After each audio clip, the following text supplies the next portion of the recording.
Italy की Meloni सरकार ने देश में बुर्का और नकाब पर बैन लगाने का बड़ा फैसला लिया है। सरकार का कहना है कि ये कदम इस्लामिक अलगाववाद को खत्म करने और समाज में एक रूपता बनाए रखने के लिए उठाया गया है। जैसे ही ये बिल पास होगा, इटली में किसी भी व्यक्ति को सार्वजनिक जगहों पर बुर्का या नकाब पहनने की इजाजत नहीं होगी। अगर कोई इसके बाद भी स्कूल, कॉलेज, ऑफिस, दुकान या यूनिवर्सिटी जैसे सार्वजनिक स्थानों पर बुर्का या नकाब पहना पाया तो उस पर करीब 3 लाख रुपए तक का जुर्माना लगाया जाएगा।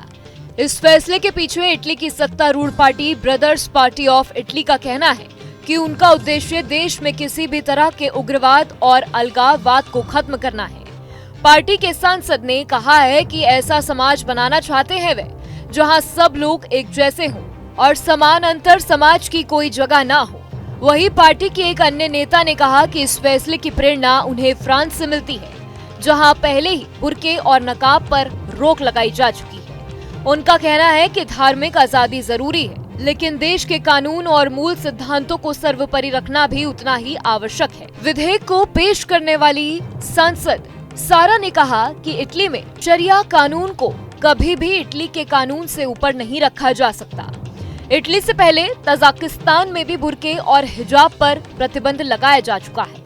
तजाकिस्तान की करीब 90% आबादी मुसलमान है, लेकिन इसके बावजूद सरकार ने इस साल 2024 में हिजाब और बुर्के पर आधिकारिक रूप से बैन लगा दिया था। सरकार का मानना था कि हिजाब विदेशी पहनावा है। तजाकिस्तान में लागू इस कानून के तहत हिजाब, बुर्का और नकाब जैसे इस्लामिक पहनावे पर रोक है।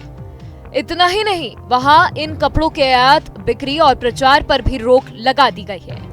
तजाकिस्तान सरकार ने साल 2018 में महिलाओं के लिए 376 पन्नों की एक ड्रेस गाइडलाइंस भी जारी की थी, जिसमें बताया गया था कि कौन से कपड़े स्वीकार हैं और कौन से नहीं। इस गाइडलाइंस में कहा गया था कि महिलाएं रंग बिरंगे स्कार्फ को सर के पीछे बांध सकती हैं, लेकिन चेहरे और गले को ढकना यहाँ की परंपरा के खिलाफ है। इसके साथ ही काले कपड़ों पर रोक लगाई गई थी और अंतिम सरकार में नीले कपड़े और सफेद स्कार्फ पहनने की सलाह दी गई थी।